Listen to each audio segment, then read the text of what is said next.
So Peacock, along with WWE, released a documentary over the week, and this documentary was on WrestleMania IX from 1993.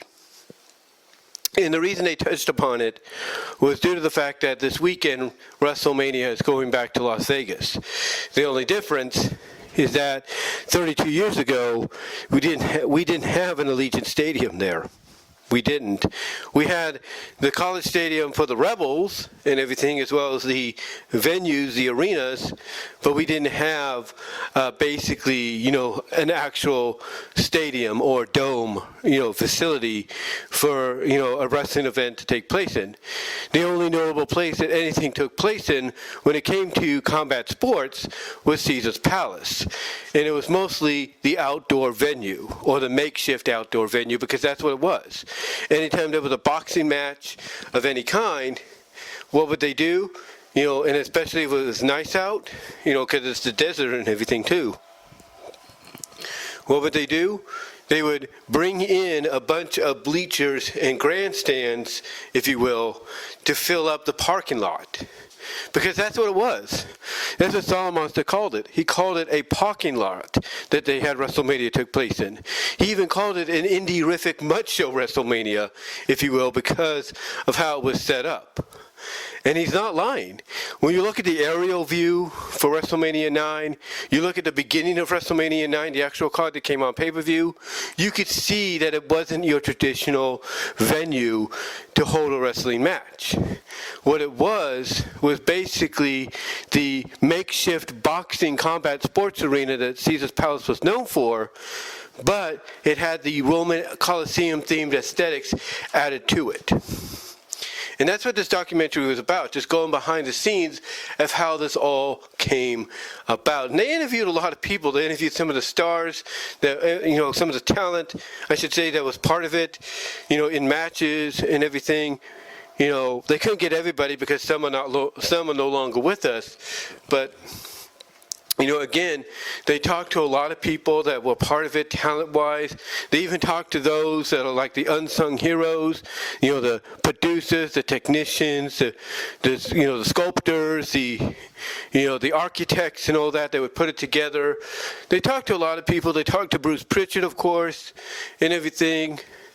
They talked to some of the people behind the idea of piecing it together and marketing it and selling it. And overall, I thought the documentary did a good job in focusing on all of them and giving them time in the spotlight to give their take on how this came about and how they played their part, in it happening. So I like that. I really did. And, some of the people they got Collinwood. I can't think of his name, can't pronounce his last name. But they got the Colin guy from Fox, from the Herd show on Fox. They got Colin himself, and he did provide some insight. I know some people think he didn't, but he did. What he did basically bring in the insight of things that occurred like beforehand. Before WrestleMania happened and all that, because he used to do sports commentating in Las Vegas. So he brought a bit of a Las Vegas perspective, sports perspective, to the product. And basically, long story short, he brought up a situation that happened during one of the boxing matches in the makeshift arena. The outdoor makeshift arena they would piece together for the boxing matches, and it was during an Evander Holyfield match. And I was surprised they brought this up, because when I heard him bring it up, it basically switched something off in my head, and it basically reminded me about hearing about this moment where a guy in a parachute landed in the crowd, at ringside, literally on the ring at ringside during the Evander Holyfield match. And if I remember correctly, you can find it on YouTube, it made the news. It made the news as, something that was unexpected, but that's the one thing they did say is a risk you take. You take a risk by having these kind of things occur. and he's not wrong in that. So, yeah, I was kind of surprised they brought that up because it did, bring up that memory of hearing about it on the news. And I'm sure a lot of you forgot about it as well, but do recall, like, hey, I heard about something, but I can't remember what it was. And then that comes up, it's like, oh, yeah, that's what it was. So there you go. But they went overall, I should say, went over everything, that went into the planning. They talked about how WWE helped promote the Sugar Ray Leonard match from 5 years prior that got them in good with Caesar and everything, Caesar's Palace, so they can get something going there. And eventually, when the time came around, they basically talked about the fact that, WrestleMania, back then when it would go from arena to arena, yeah, it would look good. It would have a bit of a theme and all that. It have a bit of a theme and all that, I should say. I'm trying to do this while I can. Those of you that have followed me for a long time, you kind of understand where I'm coming from. Because it's like 6:22 p.m. right now. But like I said, they were talking about, they needed to do something different for WrestleMania IX, especially if it was going to be in Vegas, because all the other WrestleManias, they had a theme, but they were always pretty much very similar, but there was not much sizzle, like WrestleMania 3 had a bit of a sizzle, had a unique look. Silverdome sold, world indoor record at that time, and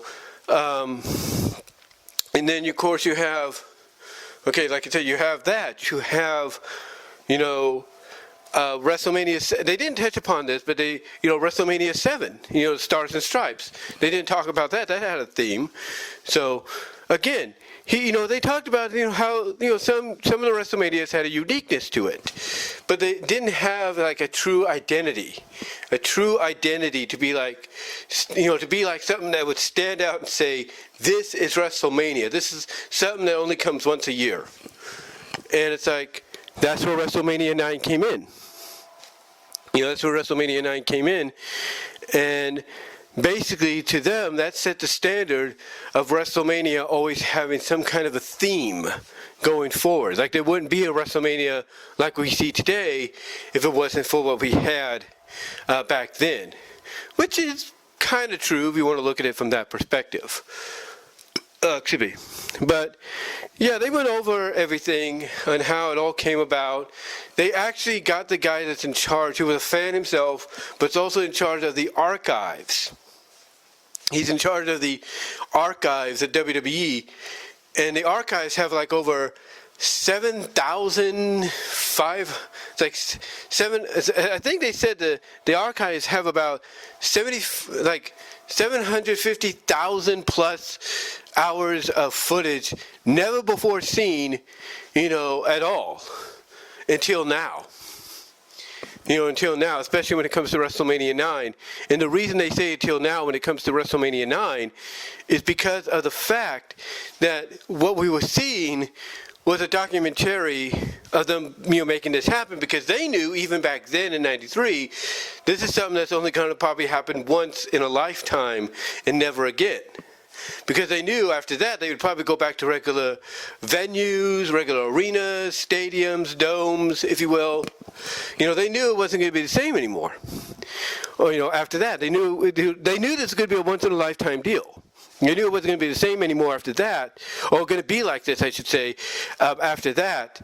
So they wanted to document it. They wanted to have it for record.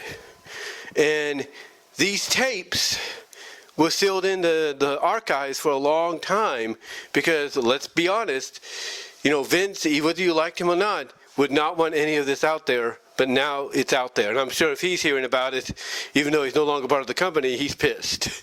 You can't tell me he's not. But anyway, what I'm trying to say is they end up basically showing the documentary footage of how of the construction and how everything came about, how things were built, the behind the scenes stuff and all that. Like I said, they talked to the talent, they talked to talent like Bret Hart, Lex Luger, they talked to Rikishi, who was there, the Steiners, anybody that's still alive that was part of the show, they talked to. They talked to Hogan, and everything. So they touched upon a lot of, the construction, how everything came about. They touched upon about the fact that basically within the time tickets went on sale, they usually would sell out. No matter how down or up the business is, they usually sell out. It's WrestleMania. It's like the Super Bowl. And basically, apparently, not many tickets were selling. Not many tickets were selling for WrestleMania IX because of the main event. The main event's the selling point. So not many were selling. It was like only 2,000. And, the guy in charge of it, this Bill guy, had to let, Vince know. And Vince is like, well, we got to do something. And what did they do? They went to the tried and true Hulk Hogan. And Hogan was off doing his own thing because of a lot of the steroid stuff and everything that was, making a black eye for WWE at the time. He had to, Hogan was like the poster boy for that, apparently. He had to go away. So what happened is that they had to call him back, and they came up with a storyline to get him back into the fold, which involved him and Brutus the Barber Beefcake, teaming up against Money Inc., which also simultaneously had Jimmy Hart go and become a babyface, if you will. Which is kind of ironic, because I want you guys to think about this. 1993. You had two of the most notorious heel managers and personas in WWE in 1993 go babyface. No joke. Sherry and then Jimmy Hart. If you would have had that on a bingo card the year prior when they were coming out as heel managers and everything, and you would have said, bet you 1993 they'll be babyfaces, no one would have believed you. If you would have had that on a betting, saying, I bet $1,000 each on Sherry and Hart saying they'll go babyface in 93, no one would have took you up on that bet. Because they wouldn't have believed you. They wouldn't have believed you. But yet, there it was. They were both babyfaces. Which is kind of crazy. It's kind of crazy. Now, they did touch upon some things as well. Like I said, the construction of the event and some of the behind-the-scenes stuff. But like I said, they had to go back to the tried and true in Hogan because tickets weren't selling. But Hogan, being Hogan, had to have something in return. And despite what you believe, apparently the agreement for him to come back and do this this WrestleMania event, was for him to end up walking out as the champion. That was the agreement. Overall, despite the stories from either side you might hear, that was the agreement, that he would walk out as champion no matter how it came about. Whether you believe what Brett says, whether you believe what Hogan says, whether you believe what this person says or that person says, the overall gist, when you get down to it, was that Hogan was going to walk out with the title. And I think even Bret has agreed, sort of, in his own way, that it was probably the best idea. Because, look, Bret's a great draw. He's a great wrestler. I've met Bret Hart. That's one of the things I'll take with me to the grave. I met Bret Hart as a belated birthday present in Modesto when Big Time Wrestling came there. But what I'm getting at is he was a great draw, and he still was, even in his later years. The point that I'm getting at, though, is he was champion at a time when the business overall was going through a transition. They were going through a transition of, hey, we have these larger-than-life characters with all these muscles, but now we got to tone that down because, there's this controversy with the steroid stuff. So it's like, they didn't know what to do. They were in flux. So, yeah, basically, no matter how you look at it or who you believe, the overall plan, and it was for the best because it sent people home happy, was for Hogan to walk out as champion. And the moment he was announced as, hey, I'm coming back, he's coming back, tickets went from a low selling to high selling into a sellout. That's what happened. Because he was still a draw. Almost even up to the 11th hour. One of the guys in charge said, look, Hogan's not going to be part of this. And then almost after that 11th hour, he finds out, oh, shoot, he is. Then he lets the people that's helping to bring WrestleMania to Vegas and Caesar's Palace know this. And all of a sudden, tickets, boom, out the window. And the advertisements go from what they were, boom, to, hey, Hogan's coming back. Tickets out the window. So yeah, it was one of those. It was one of those kind of situations to where, whether you like how it came about or not, it was the best. It was best for, as they say right now in wrestling storyline wise, it was best for the business at that time. And the idea was he was going to drop it back to Yoko or Brett, but it turned out to be Yoko later on. But they just needed something to make that $1 million gate, which they did. So I enjoyed the documentary overall as a whole. I really did.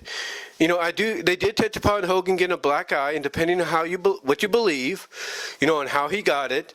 Some say it was because of Macho punching him in the eyes. Some saying, he got, it was a jet ski situation, and he talks about hitting the wrong button on the jet ski, and it caused him to lunge forward and hit his eye. He's trying to cover, and it hits him right in the eye. So, no matter what you believe or how you look at it, yeah, they did touch upon it. They did touch upon, the rumors and theories of Savage hitting him or him doing the jet ski and all that. And they even touched upon how Savage wasn't, too thrilled at all. I mean, according to some people, Savage even said, well, why don't you give him the tag titles? Why don't you give him the whole show? And everything, because he wasn't happy or thrilled with it. But here's what contradicts that. There was footage that they didn't show, but it has been seen, where Savage gets in the ring and he holds up Hogan's arm after the show goes off the air in celebration of him winning his 5th championship. So if Savage wasn't happy about him winning and he punched him, then why would he do that? What, to show he's professional? He's willing to put his feelings aside? His personal feelings aside and everything? Maybe. We don't know. We don't know. I mean, some people feel that Savage did what he did. Some people feel that if Savage did punch Hogan, it was because of the fact that Elizabeth had gone over to Hogan and Linda's at that time to get away from Savage, because Savage was controlling. He was obsessive of her, or obsessively controlling of her, and she needed to get away. So despite whatever you want to believe, they did, and how the black eye came about, they did touch upon it. And they did touch upon the fact that, Hogan would not be cleared because of that. So Hogan had to make up a story of Savage punching him in the eye as part of a storyline to get him to get the Las Vegas commissioner doctor to clear him, to sign him off and be like, okay, no problem, there you go. So yeah, they did touch upon that. And again, despite how you believe how it came about, it didn't stop him from walking out with the championship. So there you go. And, they did not acknowledge that, Sean said this as well, that Brett, voiced his displeasure to everybody about how he felt.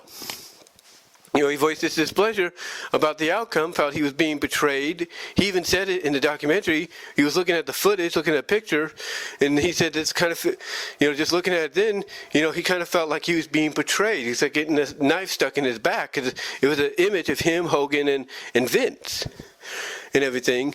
But then you have another story that contracts at that, to where Brett apparently, thanked Hogan for doing what he did and can't wait for him to repay the favor. So, again, conflicting stories. Who do you want to believe? It's up to you. But overall, outside of that, I thought WrestleMania IX, when I first saw it, I thought it was okay. I mean, yeah, it probably wasn't the best WrestleMania, at all, but it was something different. It was something unique that they wanted to try. It wasn't going to be on the levels of what they did at the Hoosier Dome, or what they did, 3 years prior at the Sky Dome, or 6 years prior, or 6 years prior, at the Silver Dome. It wasn't going to be on that level. But they did decent. They did a decent job, in my opinion. They really did. And, everybody gave their point of view of how the matches went and all that. Brett saying that, Fuji and Yoko were a little late, or at least Fuji was late in the ending, getting the salt ready and all that. They went over a lot of stuff. They even said that Bobby Heenan was the one that came up with the idea to ride the camel backwards because he knew it would be funnier for the crowd. And then they also touched upon something else, because the original idea for Yoko to make his entrance was he was going to be pulled out. He was going to sit in this cart, this like royal cart or something like that, like a Japanese cart, you know, and everything that they would pull, and he would be pulled to the ring. But they knew that, but they showed Bruce standing on it and everything, and then Gerald Briscoe and Vince lifting it up, and realizing, yeah, that's not going to work, because Yoko was huge. He was huge. So they knew that wasn't going to work, that wasn't going to go in their favor. So I like that I like the fact that they touched upon a lot of this and everything, and it was cool to see. And you could see WrestleMania 9 on the Volt channel in its entirety. They do have WrestleMania 9 up there right now. And again, going back to what Solomon said about it being kind of like, you know, an indie-rific mud show edition of WrestleMania in a parking lot, you could see basically when the first official match of the card, which was Tatanka and Shawn Michaels, is happening, you know, as it's getting, you know, it's getting, but like, sorry about that, but like I was saying, you know, they talked about how basically it was, you know, essentially a parking lot WrestleMania. That's what Solomon wants to call it, an indie-rific mud wrestling edition of WrestleMania in a parking lot.